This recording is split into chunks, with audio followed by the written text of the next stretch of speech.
Yo, what's good? Welcome back to another episode and the first episode of the new season that is upon us. You feel me? Welcome back, welcome back, welcome back. I'm not gonna lie, long off season, very, very long off season. I'm gonna keep it a band, bro. And there's some good news, a little bit of bad, unfortunately. But in today's episode, there's gonna be a lot of coverage about stuff that happened over the preseason, our outlook on this up and coming season, our prediction for tomorrow's open night. You feel me? If you're seeing this, it's gonna be happening the day of, but we're just saying tomorrow because we're recording the day before. But with that being said, man, make sure you like, comment, and subscribe. Turn on post notifications to be notified when we next upload. The weekly pod is back. The Warriors are back. And most importantly, the NBA is back. You know what I mean? But before we continue, man, we got to ask the boys, how we feeling, bro? Long off season, man. We here. We back. How we feeling, man? Finally here. Happy, ready to watch basketball of all teams, especially Golden State, to see what we're on this year. No more waiting. We finally get a chance to unpack real hoops tomorrow, so I'm excited for that. It's weird because this felt like a short but also very long offseason. Hard to explain, but I definitely felt both sides of that. So, hey, we here now. Well, I agree. Denver, man, talk to me, bro. Good, man. I'm very excited, man, especially after preseason, which I felt was kind of underwhelming for the most part because like not a lot of people actually played. So I felt like that just also dragged on. So I'm excited, man, to watch real hoops.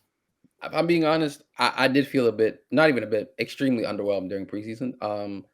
From a lot of things, unfortunately, but there's a lot of positives to look at as well, though, obviously.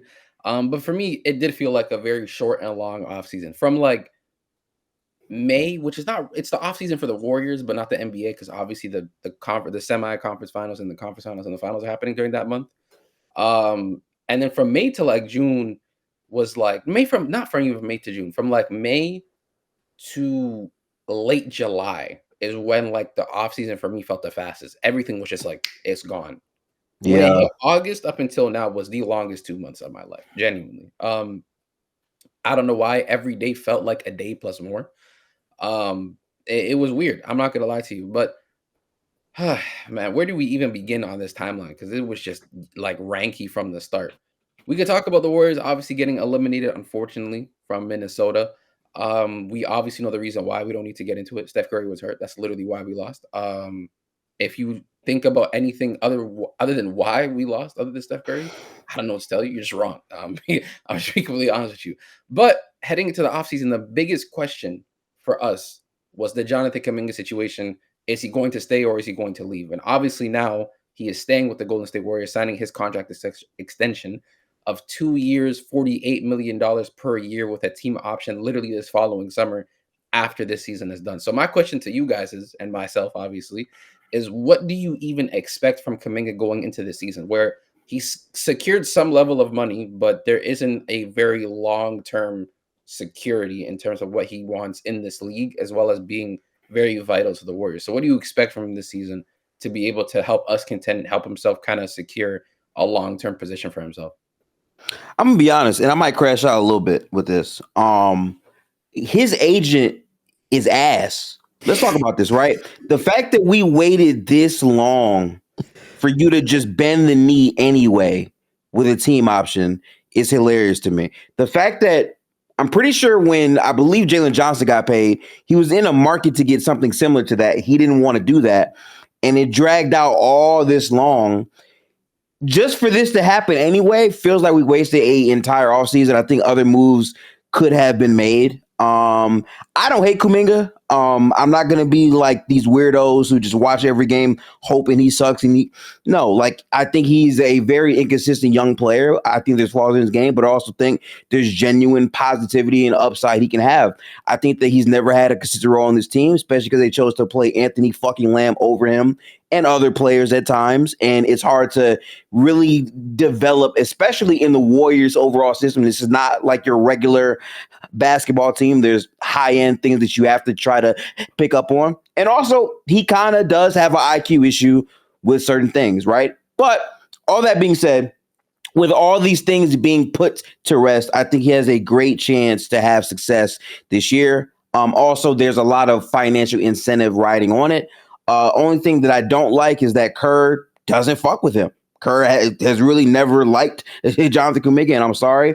If you're going to play let me not say that. If you're going to play Anthony Lamb over Jonathan Kuminga for extended stretches, that tells me what you feel about Jonathan Kuminga. The fact that he got DNPs at the end of the regular season last year and then in the playoffs, but then when they needed him, they broke the glass, shows me exactly what his position is on this team. And I'm not sure if one regular season is going to be able to change that for him. I do think Al Horford opens up more lineup opportunities. So I'm just happy that we finally end the bullshit saga with the contract money, filler, all the other stuff, and we get a chance to get back to hoops. I'm ready for that. So I hope he plays well. We'll see. The IQ comment is crazy. It's facts. I'm not for the sugarcoat it. He has IQ issues. Let's just be honest, and that's okay. Like, it's crazy. I'll be honest with you. Let's say the process decisions haven't been the best. Let's say that IQ issues genuinely. IQ issues. That's what that means. I can't say that. I ain't gonna lie. But Denver, man, talk to me, because I know that you were also someone amongst us who also was a bit annoyed about the situation, how long it took for it to get to the point that we got into. Yeah. So what are your expectations? It was annoying because the deal that they ended up taking, that JK's camp ended up taking, was one of the original deals that they offered, and it took them, what was it, 3 months? Because it was, let me see, June, July, about 3 months, and they just accepted the original deal that they were like repeatedly saying no to, more specifically the deal with the team option. It's just that just was so annoying. But in terms of like what I expect, well, I think that people within this fan base are kind of forgetting the fact that now he is making that much money, so there is just a certain level of expectations that you are now expecting out of him, in terms of just overall production being able to fit within the team. And based on preseason, which we'll get to it in a little bit, it does seem like he is making some strides into like fitting more seamlessly into the offense. But as Gifted said, there's still some issues that need to be, worked out or addressed and whatnot. But we'll see. My hope, increased trade value, because they've literally already talked about him, potentially being on the block as soon as he is available or eligible to be on January 15th. So, yeah. I mean, listen, I'm not gonna lie. I'll give you a bet. Trey Murphy's contract and his lineup completely. I'm gonna just say it like that. That's all I'm gonna say. Obviously, you hope for the best. And for me, I'm gonna be completely honest. I like Jonathan Kuminga as a player in terms of his build and what he brings for this team. He's essentially a wing, can rebound the basketball defensively, can obviously help out on that end of the floor. And I think offensively, the slashing that he brings us is just excellent in terms of rim pressure, putting like pressure on bigs, cutting and stuff like that, the lob catching. I think all those things are just really, really good. Now, where he tends to struggle is the in-between.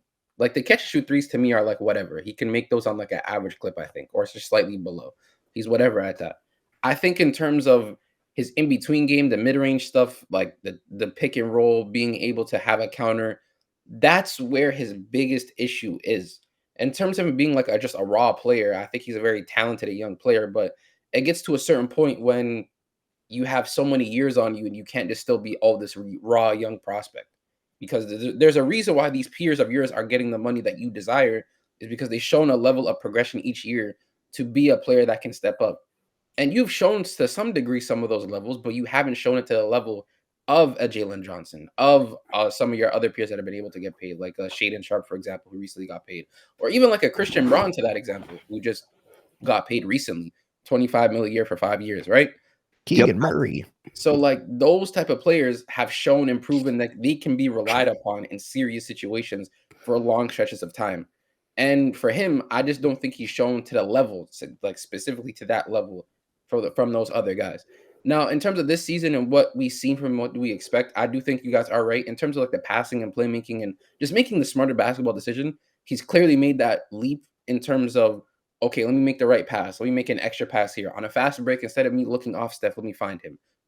Let me find an open shooter. Let me try to find BPodz or somebody to be able to give the ball to in a good spot, and hopefully the ball will come back to me. And it's been rewarding for him because I think his play has been rather decent. But for him, I don't know like where he could genuinely improve upon because, like Gifted said, his minutes are going to be very limited because of the fact of Steve Kerr and his trust in him. I don't think he has a lot of trust in Jonathan Kuminga as well. And on top of that, it's just his own play. Is he going to play basketball to try to prove himself, to try to up his trade value so that he can leave? Is he going to try to play hijack basketball to just only benefit him and not the actual team? So that is going to be just a major just question that needs to be answered to start the year. But again, hopefully he could just play some good basketball and take that leap that we all hope that he can make. Because I truly feel like if he were to make and hit his potential at the clip that we want him to, he is a player that we can rely upon in a lot of different situations. But that's only if he gets to the place that we need to get for him to get to. So I think that's going to be really, really important. But speaking of potential and speaking of places that they need to get to, we could talk about the other young player on this team, Brandon Pajemski, who, again, has been a bit of a coin flip in terms of the fan base. I think there's a side of the fan base that appreciate what he does and the value that he brings to the team as a team player. And I think there's another side of the coin where there's people who are rather feel like a lot of negativity towards him in terms of he needs to do more because of the green light that he's been given by Steve Kerr and the ability to just basically do whatever he wants with Steve Kerr, right? In this preseason, he was like a standout in a game, in my opinion. And he was one of the underwhelming people, like for me. I'm gonna just be completely honest. Like he was really, really, really poor outside of one Laker game. And again, it just looks like another year. And Gifted Dever, you guys could tell me if I'm wrong at any point, bro. Does it not look like just another year where he just did not improve on anything? Like it just looks like another year for Brandon Pajemski. And I'm just saying, he sucks, bro. Like I'm tired of like holding my words back. I'm sick of him. I'm sick of a lot of these players on this roster. I had hope because Kerr was like, "Oh, he's doing really good in practice." Apologies, because I had to get the sickness he gives me out of me. He has not played to that level in any way, shape, or form.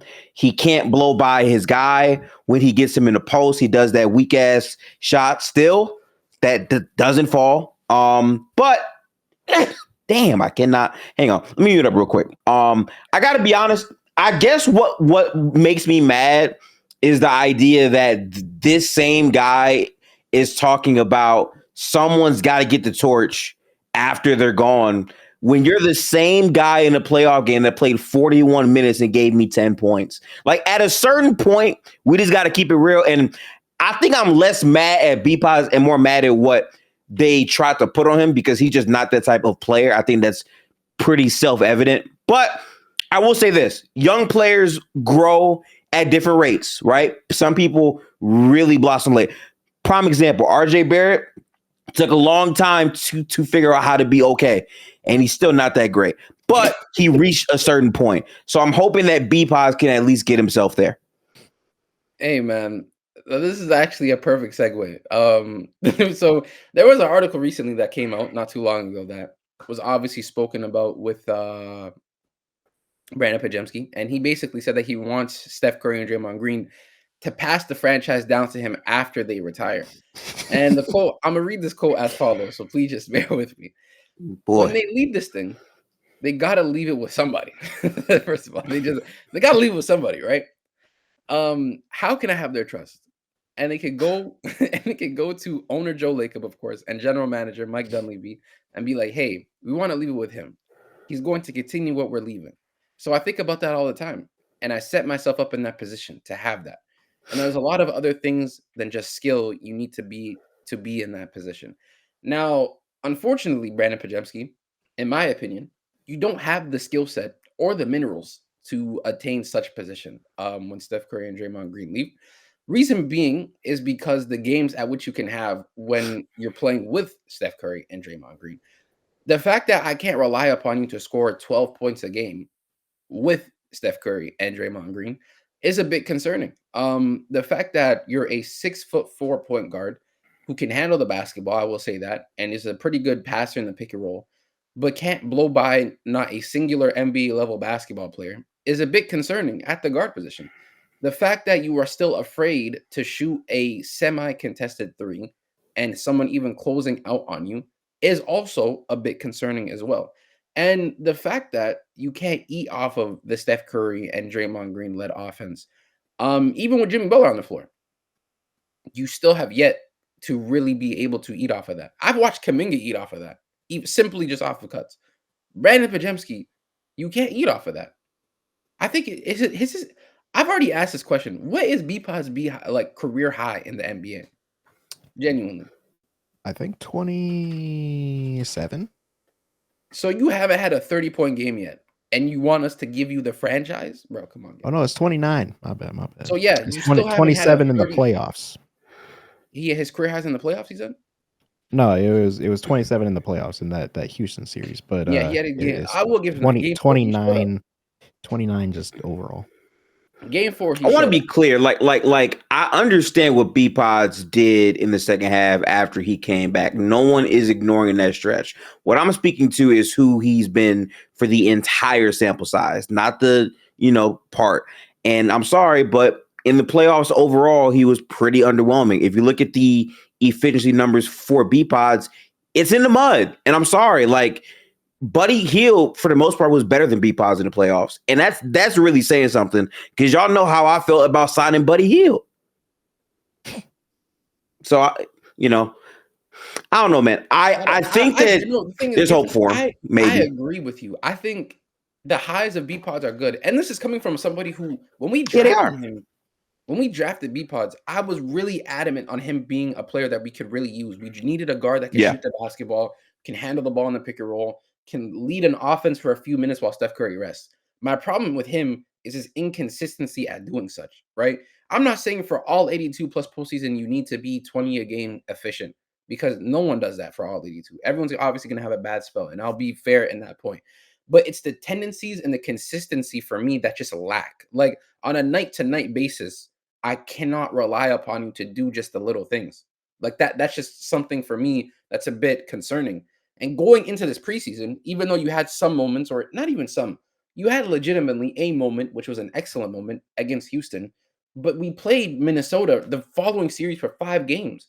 And I don't think you were a top 5 player in that series, let alone on our team. I'm going to be like wholeheartedly honest with you. He was not good in that series at all. And he did play excellent in game 4 of that series in Houston. But in other games, and I remember vividly in other instances in those series, he was nullified because of his lack of scoring prowess. That's literally what it is. And that's what it comes down to.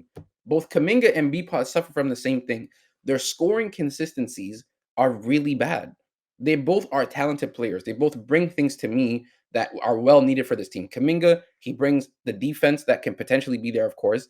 He brings the rebounding that could be there as well, but the athleticism, the athlete, the size, that he brings as well. BPodz, the ball handling ability, being able to have the vision that he has in the pick and roll, the shooting ability that he had it obviously in college and showcased for some parts in the NBA as well. Those things, they're all talented players, and they're all things that genuinely could help us right now reach to the places that we want to go to while Steph Curry is still Steph Curry. But the problem is that we can't rely upon it on a consistent level. That's literally why. And that's my whole point with BPodz.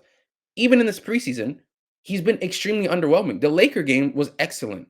He was excellent in that Laker game, especially the second half. But it's the consistency in that. And I feel like it boils down to one thing, in my opinion: confidence. You can tell when he is confident and comfortable in the game versus when he's not. Genuinely. It's the easiest thing to tell.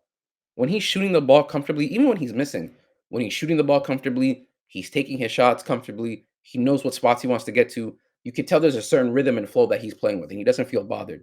But when he is like jittery, or like, I don't know how to describe it, like being indecisive with his decisions, it's bad. It's genuinely bad. I mean, Denver, you can let me know, because I feel like he was underwhelming this season too. But yeah, the postseason was he had his moments, obviously, like the third quarter in the Lakers game, like you've touched on several times. But like other than that, I already made a video like towards the start of preseason where I was like, bro, he literally he looks like the same guy. And it's not like necessarily bad because of what he provides for the team, in defense and being a great rebounder as a guard. But going into your third season, I would expect at least a little bit more growth, or at least something that I can like something tangible that I can visually see. But like I haven't gotten that other than one quarter, so it's been somewhat concerning, not gonna lie, but we'll see. Preseason is only you can only tell so much from preseason, so Yeah, see. that's true. And honestly, that's why I'm not gonna sit here and harp on it too much because we have a long season ahead of us. And who knows what he's going to be able to do for us, honestly. So that's the only bit of hope that I have left is hopefully he can showcase his talent and what he's worked on in the offseason because he's mentioned it before, the things that he needs to work on, the dribble pull-up shooting, being able to score in isolation, the counters. He's like mentioned this himself. So he verbally knows and mentally knows these are the things I need to work on. But when he comes into the season and hasn't showcased that, it's a bit of a concern because we're like essentially, I'm being honest. If Jonathan Kuminga and or I was gonna say Moses Moody, Brandon Pajemski can't be relied upon at all, we're not doing anything come April. Genuinely, first, second round, Or if you maybe. don't like know exactly what you're getting from them on any Yeah, given night. on a given night, we might not even make it to April. Like because I said, you guys think I'm joking? I'm dead serious. These are the players that we need to be able to rely upon in the season so we can make it to April. The Steph Currys, the Jimmy Butlers, the Draymond Greens, the Al Horfords, like those players, I'm not worried about in the slightest because once it hits April, I know what I can get from them.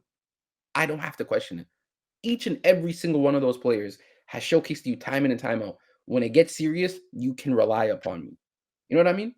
So I'm hopefully, just want to see a level of progression for Brandon Pajemski and Jonathan Kuminga. That's all I really asked for. But on the more positive note, which is on the more positive note, Moses Moody to me looked excellent in the minutes that he played in my opinion. I thought he looked great. The shooting, you could tell the surgery for his wrist really benefited him. I thought on the ball he looked a lot more comfortable. Defensively, he looked great. I really am concerned with his injury because I think he has a calf injury, right? I believe. Was it a Something calf like strain? that. So I believe so, yeah. yeah, so I think with him again, I think Moses Moody's another one of those players where he's been great in terms of when he's there for us. I think he's been excellent. The injury for him kind of hurt him in the postseason with the shooting, especially, which kind of tanked him. But I think for him, again, just the shooting levels that he brings to defense, he's there to be that connective player that we need, and I think he's been great. But he's out for tomorrow's game. Thank you, Chris. And yeah, man, I was really like I had a really positive outlook on Moses Moody. The only thing is just health, of course, which is we just need him to be healthy as well. And also, Brandon Pajemski had a hip contusion as well. I forgot to even mention that too. So, um, health is a big question for the Warriors, and it's not even the people that we're supposed to be worrying about. Is the crazy thing? It's the young kids. So I like. I'm sorry, man. Like, okay, yes, these players were hurt, so like their optimal value you might not have gotten out of them consistently. Yes, I hear that. There are clear limitations to all of their games. BPodz, especially even when he is healthy. Like, I don't know why both things can't be true.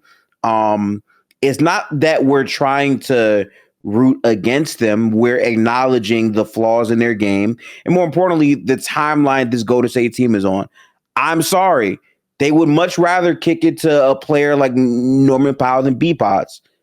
I'm just saying, like, that is what it is. But the upside is they're younger players. They can give you high-end overall variance potentially, and you bank on whatever that can get you. But let's just be honest about what we've seen from these players so far. The most intriguing thing in preseason for me was Kuminga actually passing the basketball. That was huge. If he can keep that up, he can be a positive force, or better yet, up his trade value since he's actually making real NBA money now, which helps us either way. So that's what I'm focused on. Yeah, and I agree. And to Ari in the chat, I understand where you're coming from in terms of the hand injuries, but even the inconsistency with BPOS has been there for quite some time, bro. Like it's just been there. And even if you want to look at the preseason as well, which he's been playing a lot of minutes, the shooting as well has still been inconsistent. So, like to me, again, we want these players to play well. I don't gain anything from saying he sucks, he sucks, he sucks when he doesn't. I need him to be great because I want to see my team win. At the end of the day, I love this team. I want to see them go far. And for them to go far and for even him to go far and for him to want to be the franchise player that he wants to be and go all and take the strides that he wants to make as an NBA player, he needs to get better at these things. So I don't understand the point in just continuously giving them the benefit of the doubt when the expectations are there because of where this team is currently at. We're currently constructed, or try at least like the theory is to be a team that makes a deep postseason playoff run, potentially a finals run, with the core guys that we have on this team. And I think when healthy, and I've stated this multiple times, when healthy, I think we can compete with anybody. Genuinely, I genuinely believe that. Health, we can compete with absolutely anybody, in my opinion. I think we have everything we need in terms of defense and offense. I truly believe that. But just health is just the true thing, like the one thing that is holding us back. And one of the maybe minor things as well is the young guys. How much can you rely upon the younger core to help lift you to those expectations that you're trying to reach? Because in an 82 games regular season, it's going to be hard to rely upon Jimmy Butler, who already we know is going to miss some games. Steph is going to miss some games. Al Horford is not going to be someone who's playing 35 minutes a night. Draymond Green is already going to be having a lot of responsibilities for playing the 5 position because we know he's going to be there. So Quinton Post, Moses Moody, Jonathan Kuminga, Brandon Pajemski, these guys here, how much can we rely upon you guys to help us get to the place that we want to get to, which is essentially to go to the finals, to win it all, have a deep postseason playoff run, and build that camaraderie as a group? That's just the main question with this team. Yeah. But and I don't think you're going to find the answer to that question in October, November, December. This team will be evaluated for what they look like at the midway point, where if they trade Kuminga or not, like what they actually are, which is funny because these past 3 years, they've been at their best later in the season, not at the beginning. So that's where we have to see exactly where this team is at, to be honest.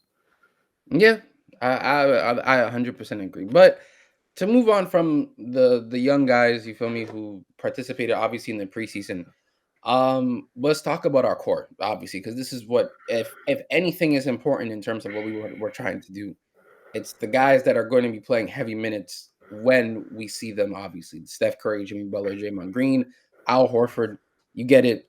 All these guys on the team, all 4 of them, very older gentlemen who've been in the league for quite some time. What is the expectation, honestly, for someone like a Jimmy Butler this year? Because we can obviously talk about Steph and what his expectation is going to be, but we know it's Steph Curry. Like, this is one of the best players we've ever seen with our own eyes. So, Jimmy Butler, what do we expect, guys? What do we think we're going to see out of him? In the regular season, I would expect kind of a little bit of what he looked like, or a lot of what he looked like in the regular season last year, where it was just like him handling the ball, some possessions, drawing a lot of fouls, being just a really good connective passer on the team, really good team defender, help defender. So I feel like it's going to be a lot of that, because Jimmy Butler has never really been a regular season player, and we know this. And so I'm expecting some of that, This is like Glaze. Free throw aura, game to game, is what we're gonna get. I'm sorry, this Warriors team has not looked the same since having Jimmy. Steph has never shot this many free throws in his life. Ever since Jimmy Butler came to this team, now they're saying, "Oh wow, Steph, you are getting fouled." So, I think just his presence alone shifts a lot for this team. And I'm sorry, rules that too, which we will be getting into later, but that's also huge. But my main thing with Jimmy is, even if Jimmy has 5 points, which obviously I don't want him to have that, I promise you his 5 points is more impactful than Andrew Wiggins' 5 points at this point. No disrespect, but it is what it is. Like, there's just a lot of cool things he does. He's a willing passer, and he's a high IQ player. And more importantly, defensively, he unlocks Draymond better as well. So he really is the perfect stopgap on both ends of the basketball floor. And he's the reason why our team looked a lot better after trading for him. The one thing that I would say about how Jimmy doesn't approach the regular season with intent a lot of the time is he was on other teams in Miami where, if we're being honest, those teams didn't really have the best high-end talent. And I feel like for a lot of the regular season, he just spent time trying to build up those dudes to get ready to take shots and all this and all that. But he never really took it serious until it was time. I think he understands that I'm making $60 million right now. And this team is literally on its final legs. And if I want a real chance at winning, this is the last spot. He's going to have games that are going to annoy you 100%. But I also think like playing with Steph to where he doesn't have to be the number one guy, that changes how I view what his impact needs to be on a night-to-night basis. As long as he's able to provide the rim pressure consistently and be a plus overall defender and point guard at times, that's good enough for me. And then obviously turning that up in the fourth quarter or even in high leverage games, that's what his main role is on this team this year. Yeah, that's kind of what I was like trying to say earlier, especially with what's it called?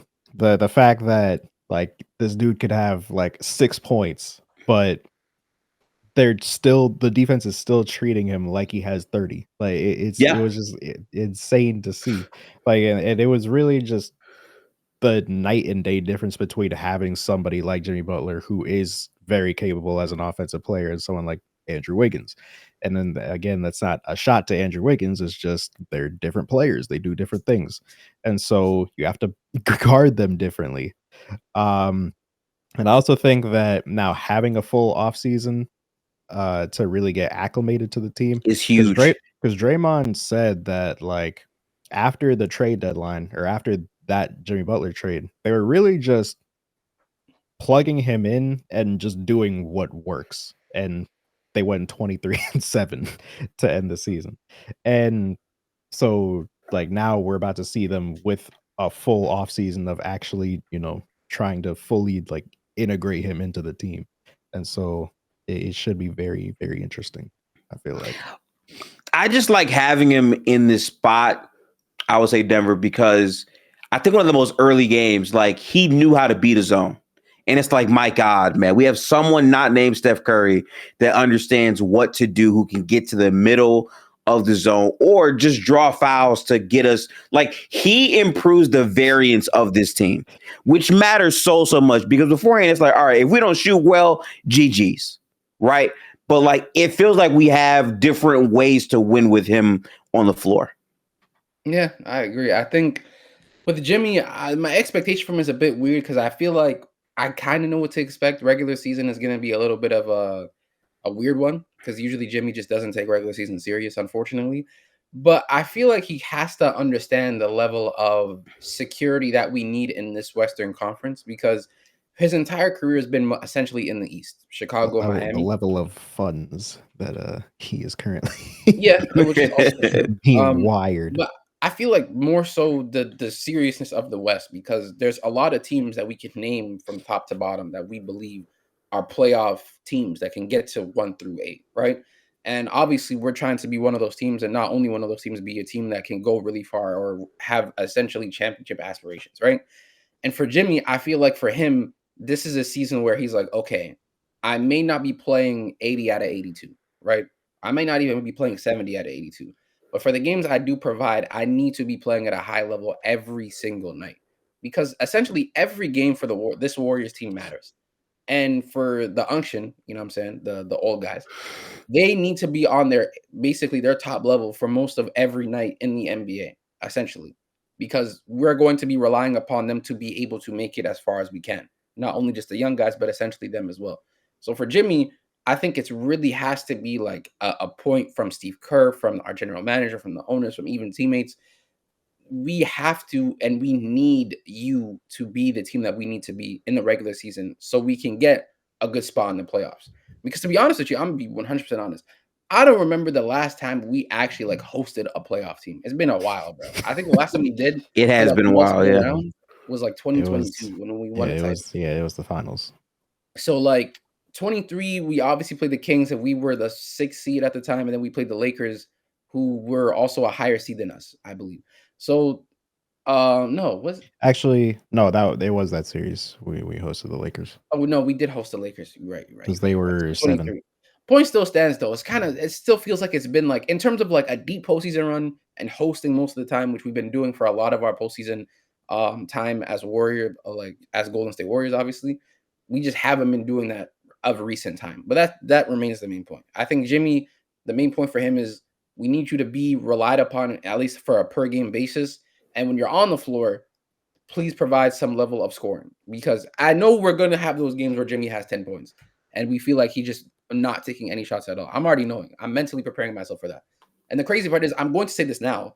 This video will be public and I will still get mad on those games when he has 10 points because I can't help it. But if you can limit those 10-point games, because we know, Jimmy, you can score the basketball at will. You know what I'm saying? No one's saying you have to average 40 or even 30. Just give me 20. Just give me 20, bro. That's all I'm asking for. But interesting enough, man, I'm not going to lie. I want to move to this player because obviously I feel like, to be honest with you, Al Horford's a great addition. And I think that he does fit like a glove. But this preseason for him has also been a bit underwhelming. I'm not gonna lie to you. It hasn't been looking good. Now, he might be starting to fight the wash allegations, unfortunately, and I'm not too happy about that, because when we signed him, I felt like, this is a great signing. This is theoretically a very good fit for the Warriors. Even back in 2017, when we were trying to sign KD, he was a name that was being mentioned to potentially be signed for us because how good of a fit he would be for the Warriors as well. So, how do you guys feel about the signing, and what do you expect from him this season going forward? I feel good. I don't think I saw much in the preseason that made me doubt him. Obviously, the threes didn't fall at the rate that you might. Variance for the most part. Yeah, that's it. Outside of that, I mean, he made pretty good choices. I think his defense was also well. Also, I think this team was just not really whole at any point all the way during preseason. So I'm going to give him the I would say grace there. I'm also not expecting Al Horford to be like a severe contributor in the regular season. The point that he does is he makes the lineup make sense. And that's the biggest issue we've had, where we have these, very small guards who have to play the 4, right? Like he gives you a different look with size and also IQ. So to me, just that alone, even if he's not performing exceptionally well as a shooter, does a lot of different things, because he still has the, I would say, reputation.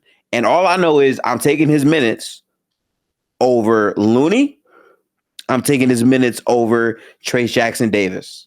And I'm confident that in a game that really, really matters down the stretch, Al Horford will be a viable option for us. I do believe in that.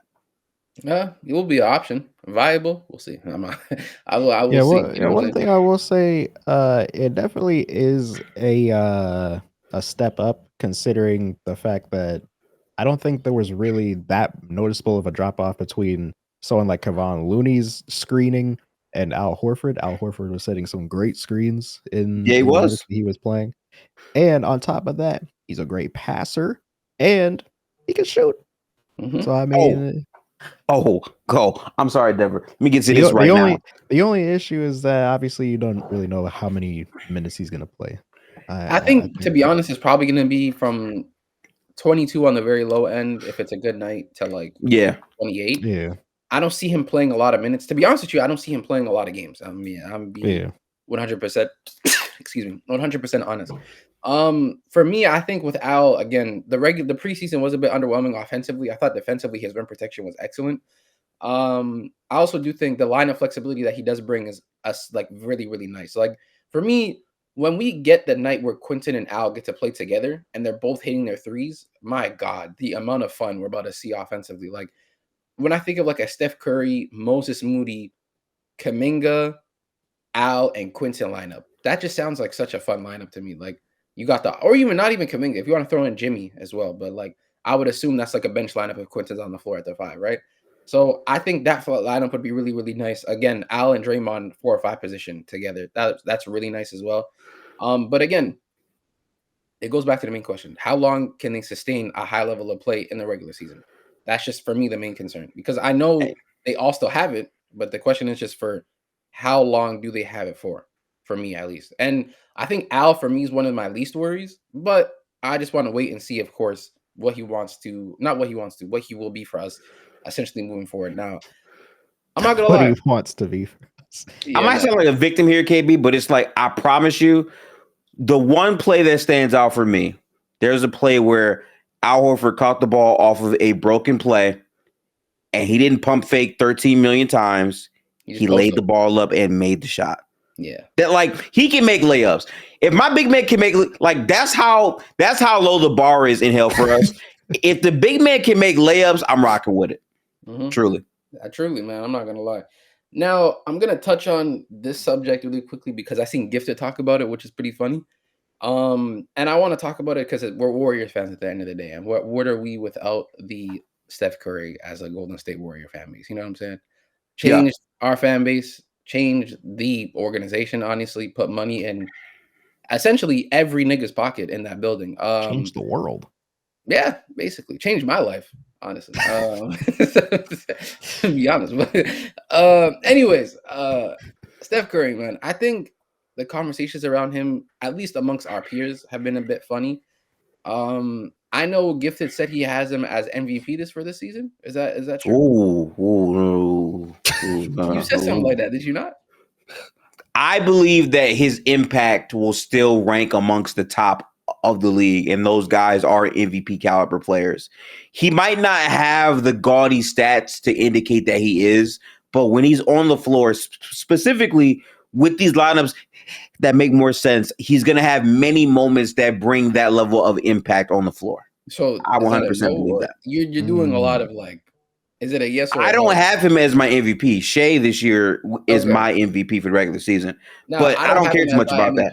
I don't have him as my MVP either. I have Lucas. Okay, that's regardless of the fact. I think for me, Steph will have, like, to give this point, a caliber of season where his impact will be on the MVP's levels. Now, obviously, the reason why he's not an MVP caliber, not caliber, but like an MVP player, is because of probably games played, most likely. But the most important and the most positive thing that I've seen from Steph, obviously in these latter years, has been since Jimmy's arrived, there's been a clear level of like play that he could still reach, which that a lot of people thought he couldn't anymore. He just couldn't. And I'm so glad that those stretches of games happened where Jimmy was here and that he could get his game off, because it just looked so much different, like in terms of when Jimmy was there. So for me, I think going into this season, I think he's going to have an excellent season, to be honest with you. I have him ranked, I want to say between like 7th or 6th in the NBA, something like that. Only behind like Wemby and I think Ant, because I think Ant this year for me is going to have one hell of a season. I'm not going to lie. But I think for Steph, like when he's at his apex, like his best, bro, he's up there with the best players in the world, in my opinion. And that's the thing with Steph, that for me, at least when he's hitting his highs. But you can say that about a lot of players. So for me, again, Steph, my expectation for him is going to be obviously to be our best player. My expectation for him is to have an excellent season. And my expectation for him is to obviously be healthy and to lead us to the place that we want to be, which is obviously to go to the NBA Finals, because we wouldn't construct this team to try to just make the second round and be happy. We have a few years left. We ain't got that much time, bro. I'm gonna be honest with you. Bro. We've not had that much time, bro. But listen, man, we're nearing the end of the episode, and what are we without a prediction? You feel me? Like, what are we without a prediction, man? I don't think we ain't shit without a prediction. I'm gonna be honest with you. So, like, if you had to predict our seeding and record, we'll start with seeding first. If you had to predict our seeding for this season, where would you have us by the end? I just want to see. So initially, I think my gut about this team was a top 5 seed.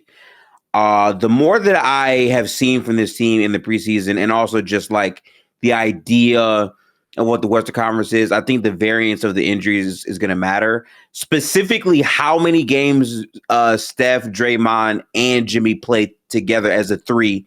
I think that matters a ton with that. And the drop off from our young players, how reliable they'll be, how good they'll be overall, and also the package we might get back for trading Kuminga if that does happen. With all those things in mind, I think there's a wide range for Golden State. I think in the regular season, they can peak as high as 4. Obviously, the floor is probably out to play-in. If I have to pick within that range, I'm actually leaning closer to the 6th seed instead of the 4. Primarily because of the players' health, age, all that type of stuff. I think play-wise, though, they'll definitely be there. And also, please keep in mind, this is the Western Conference. The 6th seed can be 2 games away from the 3 seed. Literally. You know what I'm saying? So, that's me. The 6th seed can be 50 wins. Yeah, the 6th seed can legitimately be 50 wins. Denver, what is your seed prediction, man? Before we go to the wins column, what is your seed prediction? Well, I feel like since we've already kind of established everything, and also just going off of what we saw to end the season last year, I think it's not that far fetched to believe that this team can win a lot of regular season games. I'd say probably either 5 or 6, or in that sort of range, like 4 through 6, around there. I'm not gonna lie, I'm kind of shocked because I thought you guys would be higher than me. Actually, I was as high as me. Now I'm gonna keep it a band. It's crazy because I had so much concern about the Warriors, and my tone sounded like as if I was very concerned. But I truly believe in this team. I believe in the team aspect of everybody who brings something to a table. If they perform at that level, what they bring, the expectation for us is to win every night. And I think with this team, they can win every night as long as people do what they need to do, as not only as a team but individually each night to win. Of course, right? But in this West, you guys are right. It is very tough. I think it's hard to be able to win every single night. I think there's going to be some teams like OKC, obviously, who are going to just be flying because I think they're just like head and shoulders above the league in terms of like their talent in the regular season floor that they can hit.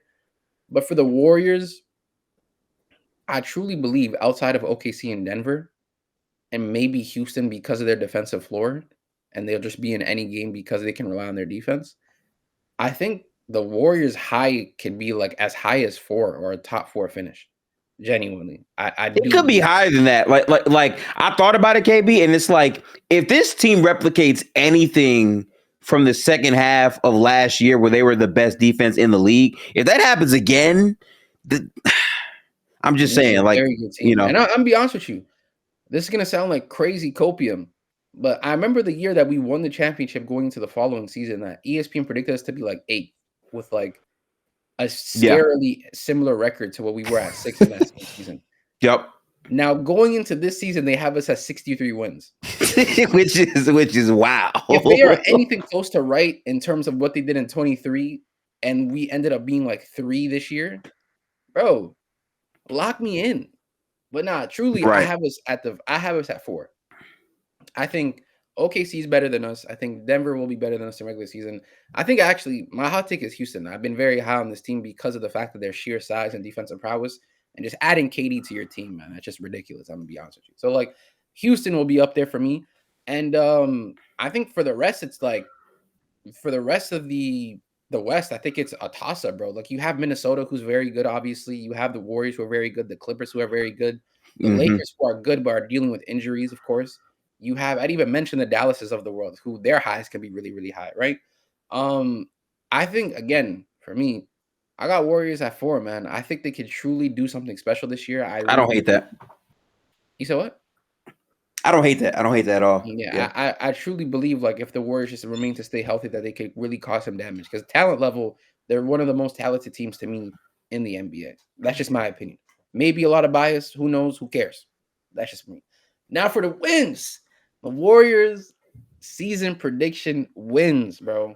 Oh boy, This is going to be tough because again, to be a high seed or even a mid-level seed, you got to be 48 wins at the bare minimum. at the very At least, the bro. bare minimum, 48 Yeah. has to be there.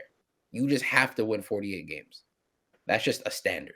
To even be like in the play-in, 48. Now for me, I got the Warriors winning 56 games. I'm not gonna lie. I think they can win 56. Whew. Okay. I genuinely believe that. Now, you guys let me know what you think, bro. I think for me, I'm leaning more towards 53. I think this team can win 50 games. Again, for me, it's really, and like, I'm going to come back to this after the season is over. It's legitimately going to come down to how many games are we seeing Steph, Draymond, and Jimmy all play together in. Because my thing is, when all three of them are on the floor together, they pretty much won almost every game last year. But obviously, very limited sample. We have to see exactly how long that goes. But the other thing I was going to say, Denver, is Butler actually having an offseason to get fully initiated into the team concept. Like, this big three can get better as the season goes along, which is scary to think about. But it's like, legitimately, if that happens, that raises the ceiling and the floor for this team pretty high. Yeah, it does. No, Yeah, wait, I'm not gonna lie. People have been saying it. Yeah. So that's a lot of wins. That is a lot of wins. And to be fair, they're gonna be 360 win teams in the West. 50 normally higher. No, the one that goes than 4. But the reason being is because I think Denver. Am I lagging? You're good now. You're good now. Shit. Okay, because I heard Denver go boo bop. So I'm like, oh Yeah. shit. Okay, just to clarify, 56 wins is a lot of wins, and mathematically, in my head, it doesn't really make sense. 56 and 4, it really sounds like the same 3 for to be honest. But like, I really do think I don't know, because I think OKC will for sure be 60 plus for me. I think they'll be 60 plus, and I think Denver will be around like 58, 59. And I think Houston might have like a winner or two more than us, like that, like at the bare, or to like even in the regular season, if we were to match up in our season series, even though it's the Warriors and Rockets, they may have a better season record than us versus us, if that makes sense, which puts them at a higher seed. So like for me, I think the only team that gets above 56 wins is honestly OKC. I think the rest of the conference probably scales down a bit more. Like, I'm thinking OKC is probably like 60, 66, maybe 67 wins. They could get to 70. Health matters a lot in that. I don't think they go for it again. Yeah. Bro, it's hard to win that many games. Like, that's just hard.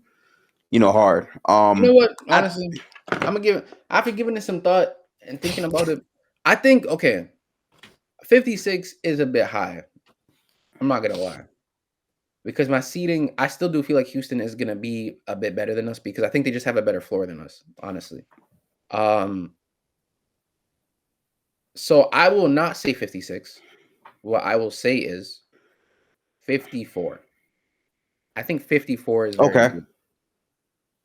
I think 54. I think 55 or 56 will be for someone like probably 55 for Houston, and then probably 57 for Denver, and then I think OKC's like winning like 67 games this year. I'm gonna be honest. Like they're just cooking teams every night. I'm gonna say this, KB. If the big three can play 65 games together, like they're all in the same lineup together for 65 games, this team's probably winning 56 games if that happens. Yeah, I don't think it'll happen because a lot of it's relying on health, to be fair. But if I'm gonna be 100% honest, Denver's relying on that same health. Houston as well is relying on the same health, even though they're younger, but they have KD as well. and some older guys. OKC, we're not really going to talk about because again, they're just in their prime in terms of all their guys. But anybody who's below us, Minnesota, the Clippers, the Lakers, they're all relying on similar things as to what we're relying upon. So again, if someone feels as if we're being a little bit too high on the Warriors, I can understand to a certain degree. But at the same time, if you're going to be this objective person, you have to be objective with someone like the Lakers who are missing LeBron for like a month, who the Clippers have looked excellent, to be fair, but are another older team as well. Minnesota, what can you expect from them at a year or two? Minnesota's the only team where I can be like, you know what? I hear it because their core has been a bit more proven. You know what I'm saying? So like, yeah. But again, for me, I will not say 56. I think 56 is a bit too high. I'll go down to 54. Okay. I think, yeah, that's that for me. Never? I'm gonna be the middleman. I'm gonna say 53. 2022 win total, man. 53 wins. Okay. We gotta let go of 2022, man. I ain't gonna lie. It's happening, man. I remember like last year, niggas were like, "Oh, when Kendrick Lamar dropped an album, that's the last time we won a title." Like, all right, bro. Surprise, nigga. That was EP. Looking at. You know what I mean, though. I'm not gonna lie. I'm looking at these standings from last year. The Grizzlies really won 48 games, and their grand prize was playing OKC. That is so wild, bro. 48 don't guarantee you nothing in the West, boy. Bro, it was like a game back from not being in the play-in with 48 as well. I think we had 48 last year or 47, but like, yeah, bro, was almost us. Yeah, you know what's crazy is that Memphis was like, weren't they like the 4th or 3rd seed like a week before, and they fell all the way to 8? Yeah, it was something like that for sure. We were in the playoffs though. We were in the 6th seed, and then we had a stupid loss. I forget to who. I want to say the Spurs. Yeah, I wanted to say the Spurs. Harrison Barnes. Oh, man, Harrison Barnes game winner, man.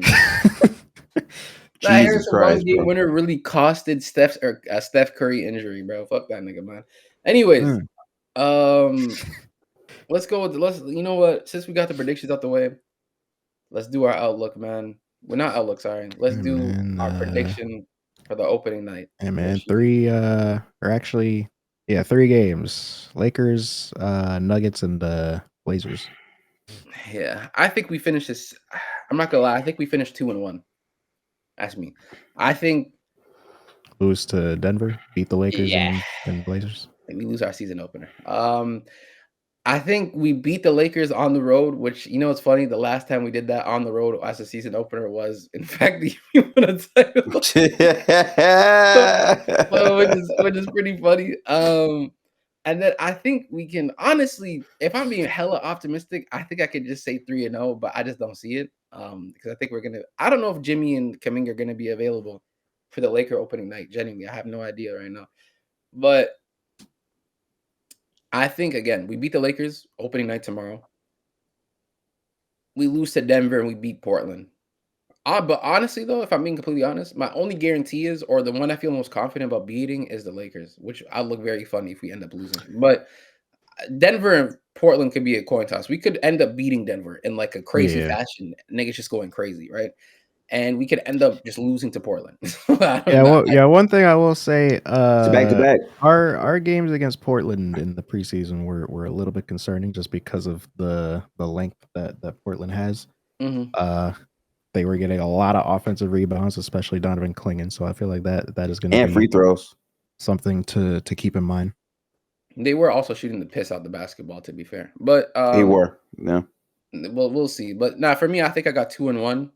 Either a loss between Denver and Portland, but a win against the Lakers. For me. What about you guys?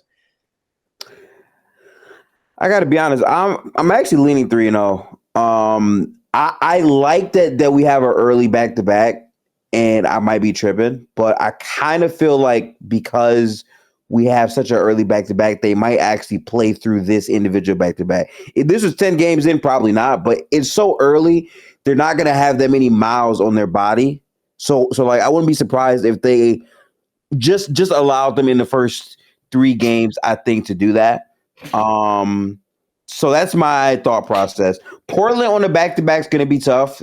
They are going to be super athletic, super girthy, all that type of stuff.